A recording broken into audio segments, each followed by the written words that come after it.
చదువుతో పాటే క్రీడలు సాంస్కృతిక అంశాలపైన విద్యార్థులు ఆసక్తి చూపాలన్నారు సనత్ నగర్ ఎమ్మెల్యే తలసాని శ్రీనివాస్ యాదవ్. అమీర్పేట్, ఖైరతాబాద్ మండలాల గుర్తింపు పొందిన పాఠశాలల యాజమాన్యాల సంఘం ఆధ్వర్యంలో సనత్ నగర్ కార్మిక సంక్షేమ కేంద్రం మైదానంలో వార్షిక క్రీడోత్సవాలను ఆయన ప్రారంభించారు. పాఠశాలలో ఉపాధ్యాయులే తల్లిదండ్రుల మాదిరిగా విద్యార్థులకు విద్యాబుద్ధులు చెప్పి ప్రయోజకులుగా తీర్చిదిద్దాలని వెల్లడించారు. ఈ రోజు స్పోర్ట్స్ గానీ కల్చరల్ గానీ పక్కన పెట్టి సెల్ ఫోన్ తీసుకొని గేమ్ ఆడుతా ఉన్నాం. ఎక్కడ చూసినా ఇంటికి పోతే టీవీ పెట్టుకోవడం, లేదంటే సెల్ ఫోన్లలో గేమ్లు ఆడడం, మన టైం అంతా దానికే సరిపడుతుందనేటువంటి విషయం మీరు ప్రధానంగా పిల్లలు గుర్తుంచుకోవాలి.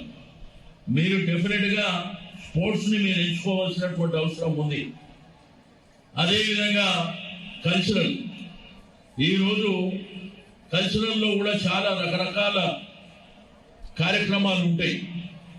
కాబట్టి దయచేసి మీ అందరికీ రిక్వెస్ట్ చేసేది ఒకటే, ఈ రోజు దగ్గర 3,500 మంది ఈ రోజు రేపు ఎల్లుండి ఈ స్పోర్ట్స్ లో పార్టిసిపేట్ చేయడానికి ముందుకు వస్తుంది.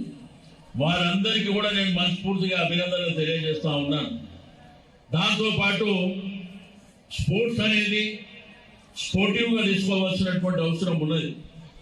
ఆటలో గెలుపు ఓటములు రెండు ఉంటాయి. గెలిచిన వాళ్ళు సంతోషపడడం, ఓడిపోయిన వాళ్ళు బాధపడడం, అటువంటి పిల్లలు చేయవలసినటువంటి అవసరం లేదు. ఏదైనా కానీ స్పోర్టివ్ గా తీసుకొని ముందుకు వెళ్ళవలసినటువంటి అవసరం ఉన్నది. ఈ రోజు స్పోర్ట్స్ గానీ కల్చరల్ గానీ పక్కన పెట్టి సెల్ ఫోన్ తీసుకొని గేమ్ ఆడుతా ఉన్నాం. ఎక్కడ చూసినా ఇంటికి పోతే టీవీ పెట్టుకోవడం, లేదంటే సెల్ ఫోన్లలో గేమ్లు ఆడడం, మన టైం అంతా దానికే సరిపడుతుందనేటువంటి విషయం మీరు ప్రధానంగా పిల్లలు గుర్తుంచుకోవాలి. మీరు డెఫినెట్ గా స్పోర్ట్స్ ని మీరు ఎంచుకోవాల్సినటువంటి